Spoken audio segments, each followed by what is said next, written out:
여자의 행동은 언제나 그녀에 대한 기억을 되새기는 기념비가 되고 영원히 그녀의 기쁨이 될 것이었다. 여자의 마음은 예물과 함께 바쳐졌다. 그 가치는 그 동전의 가치로서가 아니요 그와 같은 행동을 하게 한 하나님께 대한 사랑과 하나님의 사업에 대한 관심으로 평가되었다. 예수께서는 가난한 과부에 대하여 그 여자가 모든 사람보다 많이 넣었도다 라고 말씀하셨다. 부자들은 그들의 풍부한 데서 바쳤으며 그들 가운데 많은 사람들은 사람들에게 보여서 영광을 받으려고 그렇게 하였다.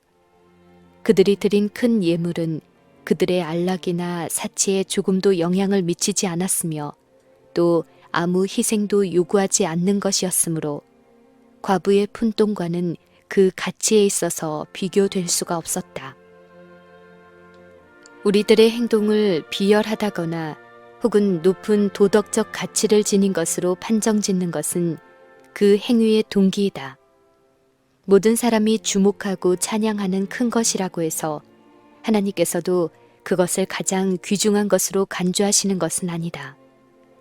즐거운 마음으로 수행한 작은 의무와 남에게 보이지 않게 드린 적은 예물과 인간의 안목에는 무가치하게 보이는 것이 흔히 하나님 보시기에 가장 귀한 것이 된다. 믿음과 사랑이 있는 마음이 가장 값진 예물보다 하나님께는 더욱 귀중하다. 가난한 과부는 그녀가 한 작은 일을 이루고자 생활비를 바쳤다.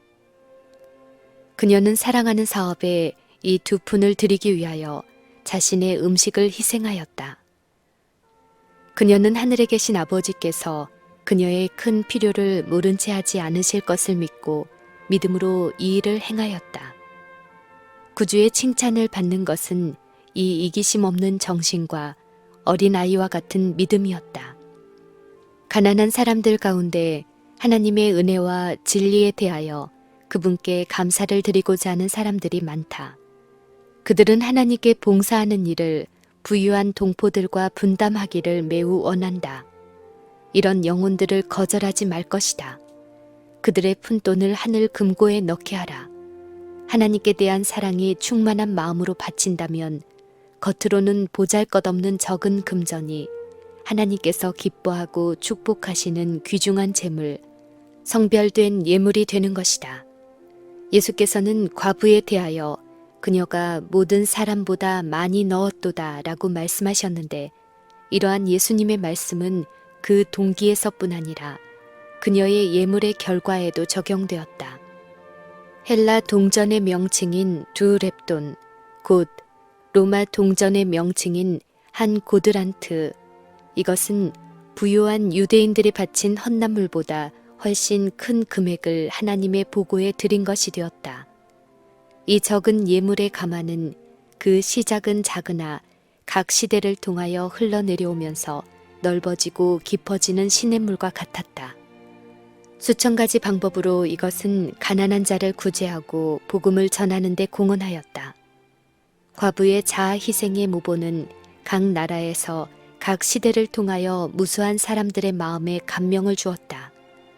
이것은 부자와 가난한 자의 마음에 호소하였으며 그들의 헌금은 과부의 예물의 가치를 증대시켰다. 과부의 푼돈은 하나님의 축복으로 위대한 결과들의 근원이 되었다. 그와 같이 하나님의 영광을 위하여 진지한 열망으로 모든 예물을 드리고 모든 행동을 해야 한다. 이것은 전능하신 하나님의 목적과 연결되어 있다. 선물을 위한 그 결과는 아무도 측량할 수 없다. 구주께서는 서기관들과 바리새인들에 대한 탄핵을 계속하셨다.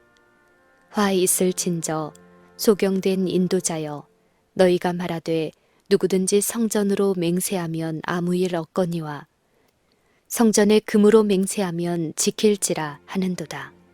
우맹이여 소경들이여 어느 것이 크뇨 그 금전이냐 금을 거룩하게 하는 성전이냐 너희가 또 이르되 누구든지 제단으로 맹세하면 아무 일 없거니와 그 위에 있는 예물로 맹세하면 지킬지라 하는도다. 소경들이여 어느 것이 크뇨? 그 예물이냐? 예물을 거룩하게 하는 제단이냐? 제사장들은 자신들의 거짓되고 좁은 표준에 따라 하나님의 요구를 해석하였다. 그들은 어떤 죄들은 가볍게 여기고 다른 죄는 거의 용서받지 못할 죄가 될 듯이 취급하면서 여러 가지 죄의 등급을 만들어 독단적으로 까다로운 구별을 지었다. 그들은 돈을 받고 사람들이 한 맹세를 면제해 주었다. 때때로 그들은 많은 돈을 받고 한층 더 악한 죄들을 용서하여 주었다. 그와 동시에 이 제사장들과 관원들은 다른 경우에는 사소한 과오에도 엄중한 형벌을 선언하였다. 화 있을진저 외식하는 서기관들과 바리새인들이여, 너희가 박하와 회양과 근체의 11조를 들이되 율법에 더 중한 바 의와 인과 신은 버렸도다. 그러나 이것도 행하고 저것도 버리지 말아야 할지니라. 이 말씀으로 그리스도는 신성한 의무에 대한 남용을 다시 정죄하신다. 의무 그 자체를 그리스도께서 제거하신 것은 아니다. 11조 제도는 하나님께서 제정하셨으며 옛적부터 준수되었다. 믿음의 조상 아브라함은 그가 소유한 모든 것의 11조를 지불하였다. 유대의 관원들은 11조를 바칠 의무를 이해하고 있었는데 이것은 옳은 일이었다. 그러나 그들은 백성들이 자신들의 의무에 대한 나름의 확신을 수행하도록 버려두지 않았다. 모든 경우에 독재적인 제재가 가해졌다. 요구 조항은 아주 복잡하게 되어 있어서 그것들을 충족시킬 수가 없었다. 그들의 의무가 언제 끝나는지 아는 사람은 아무도 없었다. 하나님께서 주실 때에는 이 제도가 공정하고 합리적이었으나 제사장과 랍비들이 이것을 무거운 짐으로 만들었다. 하나님께서 명령하시는 모든 것은 중대하다. 그리스도께서는 11조를 바치는 것을 하나의 의무로 인정하셨으나 이것이 다른 의무들을 등한히 할 핑계가 될 수 없다는 사실을 보여주셨다. 바리새인들은 박하와 회양과 근체와 같은 정원의 채소의 11조를 바치는데 매우 정확하였다. 이렇게 하는 데는 돈이 거의 들지 않았다. 그런데 그들은 이것으로 정확하고 고결하다는 평판을 받았다. 그와 동시에 그들의 쓸데없는 제안은 백성들을 억눌렀으며 하나님께서 친히 명하신 신성한 제도에 대한 존중심을 파괴하였다. 그들은 하찮은 구별들을 가지고 사람들의 심령을 점령하여 사람들의 주목을 기묘한 진리로부터 떠나게 하였다. 율법의 더욱 중요한 일들, 곧 공의와 자비와 진리는 무시되었다. 그리스도께서는 그러나 이것도 행하고 저것도 버리지 말아야 할지니라 라고 말씀하셨다. 다른 율법들도 랍비들로 말미암아 같은 방법으로 왜곡되었다. 모세를 통하여 주신 명령에는 부정한 것은 무엇이든지 먹지 못하게 금지되어 있었다. 피를 불결하게 하여 생명을 단축시킬지 모를 돼지고기와 다른 특정한 짐승들의 고기를 먹는 것이 금지되었다. 그러나 바리새인들은 이 제안들을 하나님께서 그들에게 주신 대로 가만두지 않았다. 그들은 까닭 없이 극단에 치우쳤다. 그 중에서도 특히 백성들은 부정한 짐승으로 분류될 수 있는 가장 작은 곤충이라도 섞이지 않도록 하기 위하여 사용되는 모든 물을 거르라는 요구를 받았다. 예수께서는 이 같은 사소한 엄밀성과 그들의 실제적인 죄악의 크기를 대비하면서 바리새인들에게 소경된 인도자여, 하루살이는 걸러내고 약대는 삼키는도다 라고 말씀하셨다. 화 있을진저 외식하는 서기관들과 바리새인들이여, 회칠한 무덤 같으니 겉으로는 아름답게 보이나 그 안에는 죽은 사람의 뼈와 같은 더러운 것이 가득하도다. 회칠하고 아름답게 장식된 무덤이 그 속에 썩고 있는 유해를 감추고 있는 것처럼 제사장들과 관원의 외관적인 성결 속에 불의가 감춰져 있었다. 예수께서는 계속하여 화 있을진저 외식하는 서기관들과 바리새인들이여, 너희는 선지자들의 무덤을 쌓고 의인들의 비석을 꾸미며 가로되, 만일 우리가 조상 때에 있었다면 우리는 저희가 선지자의 피를 흘리는데 참여하지 아니하였으리라 하나, 그러면 너희가 선지자를 죽인 자의 자손됨을 스스로 증거함이로다 라고 말씀하셨다. 죽은 선지자들에 대한 그들의 존경심을 보이기 위하여 유대인들이 선지자들의 무덤을 아름답게 꾸미는데 열심은 있었으나 그들은 선지자들의 가르침으로 유익을 얻지 못하였으며 그들의 책망에 주의하지도 않았다. 그리스도 당시에는 죽은 사람의 무덤에 대하여 미신적인 관심을 품고 있었으므로 사람들은 무덤을 장식하기 위하여 막대한 돈을 낭비하였다. 이것은 하나님 보시기에 우상 숭배였다. 죽은 자에 대하여 지나친 관심을 나타내므로 사람들은 그들이 하나님을 최고로 사랑하지도 않고 그들의 이웃을 자기 몸처럼 사랑하지 않는다는 사실을 보여주었다. 그와 같은 우상 숭배는 오늘날도 매우 성행한다. 많은 사람들이 죽은 자를 위해 값비싼 기념비를 세우기 위하여 과부와 고아와 병자와 가난한 자를 돌보지 않는 죄를 범하고 있다. 그리스도께서 분명하게 명하신 산자에 대한 의무는 돌아보지 않는 반면에 이런 일을 위하여 시간과 돈과 노력을 아낌없이 허비한다. 바리새인들은 선지자의 무덤을 만들고 아름답게 장식하면서 서로 말하기를, 만일 우리가 조상의 시대에 살았더라면 우리는 조상과 연합하여 하나님의 종들의 피를 흘리지 않았으리라고 하였다. 그와 동시에 그들은 하나님의 아들의 생명을 취하려고 계획하고 있었다. 이것이 우리에게 교훈이 되어야 한다. 이 사실이 마음을 기만하여 진리의 빛으로부터 돌이키게 하려는 사단의 능력에 대하여 우리의 눈을 열어주도록 해야 한다. 많은 사람들이 바리새인들의 발자취를 따른다. 그들은 신앙 때문에 순교한 사람들을 존경한다. 그들은 그리스도를 거절한 유대인들의 맹목에 대하여 의아해 한다.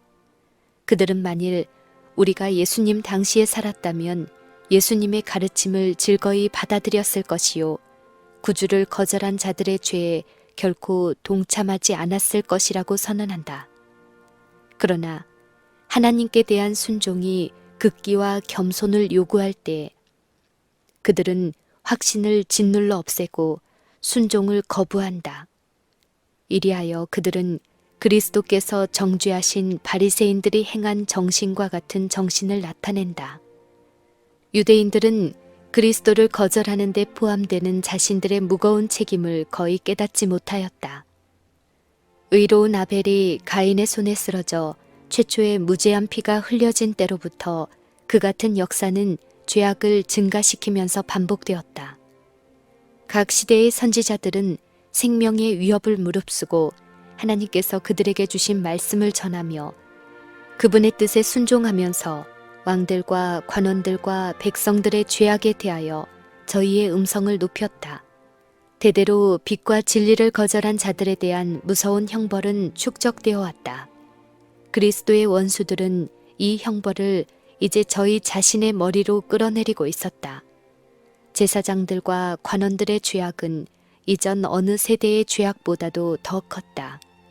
구주를 거절함으로 그들은 아벨로부터 그리스도에 이르기까지 죽임을 당한 모든 의인의 피에 대하여 스스로에게 책임을 부과하고 있었다. 그들은 저희의 죄악의 잔을 넘치도록 채우려고 하고 있었다.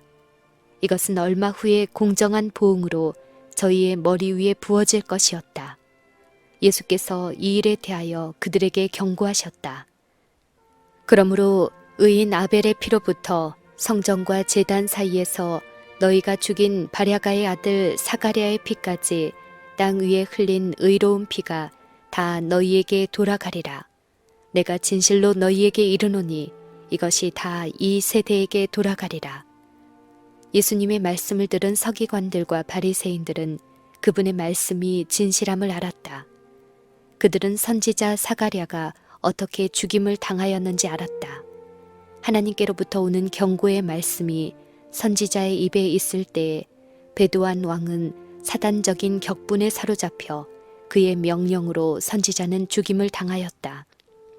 그의 피는 바로 성전 마당에 돌에 물들여져 지워질 수 없었으며 이것은 배도한 이스라엘에 대한 증거물로 남아있다.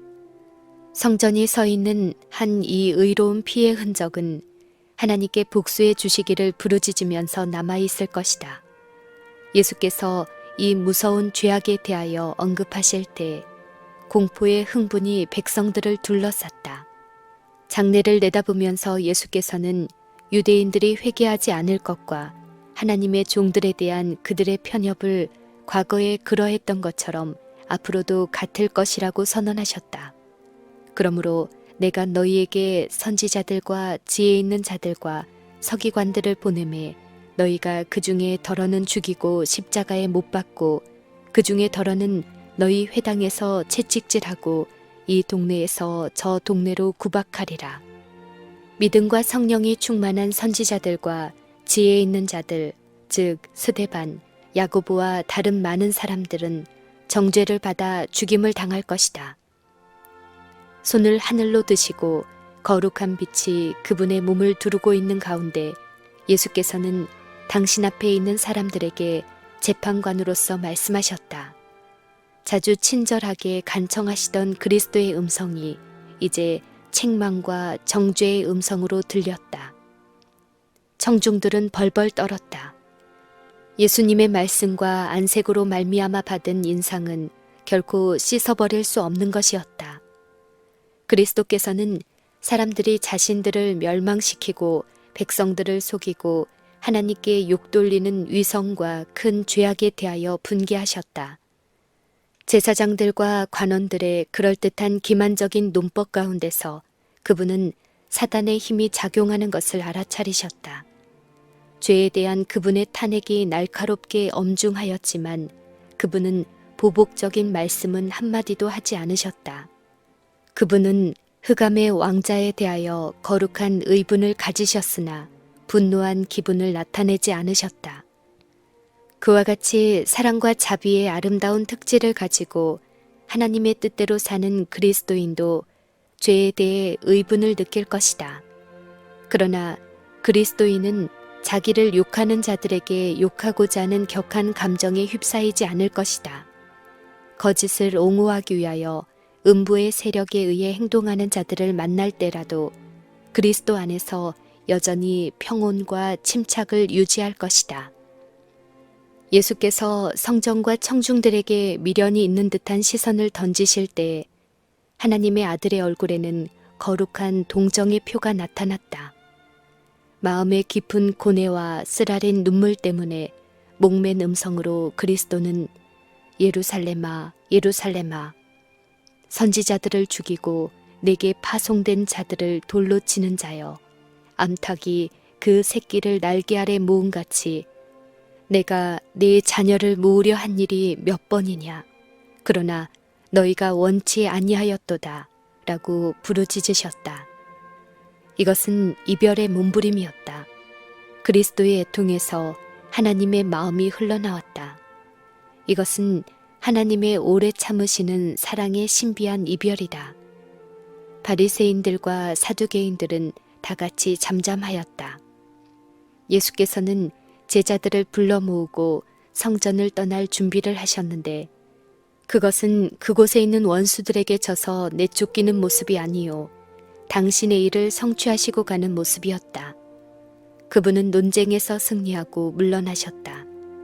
다사한 그날에 그리스도의 입술에서 흘러나간 진리의 보석들은 많은 사람들의 마음속에 간직되었다. 이제 그들에게는 새로운 사상이 생애 속에 침투하기 시작하였고 새로운 포부가 일깨워졌으며 새로운 역사가 시작되었다. 그리스도께서 십자가에 달리시고 부활하신 후에 이 사람들은 선두에 나아와 그 사업의 위대함에 부합하는 지혜와 열심으로 그들의 거룩한 사명을 성취하였다. 그들은 사람들의 마음에 호소하며 오랫동안 수많은 사람의 생애를 위축시킨 낡은 미신들을 약화시키는 기별을 전파했다. 그들의 증언 앞에는 인간의 학설과 철학이 쓸데없는 우화와 같았다. 예루살렘 성전에서 놀라움과 위험에 눌린 군중들에게 하신 구주의 말씀에서 넘쳐흐른 결과는 컸다. 그러나 이스라엘은 민족적으로 하나님과 절연하였다. 감람나무의 원가지들은 꺾여나갔다. 마지막으로 성전 내부를 바라보신 예수께서는 비통하게 말씀하셨다. 보라, 너희 집이 황폐하여 버림바 되리라. 내가 너희에게 이르노니 이제부터 너희는 찬송하리로다. 주의 이름으로 오시는 이여 할 때까지 나를 보지 못하리라. 지금까지 그분은 성전을 아버지의 집이라고 부르셨다. 그러나 이제 하나님의 아들께서 이 성벽을 나가실 때 그분의 영광을 위하여 지은 성전에서 하나님의 임재는 영원히 떠날 것이었다. 그때 이후로 성전의 의식은 무의미할 것이며 성전 봉사는 조롱거리가 될 것이었다.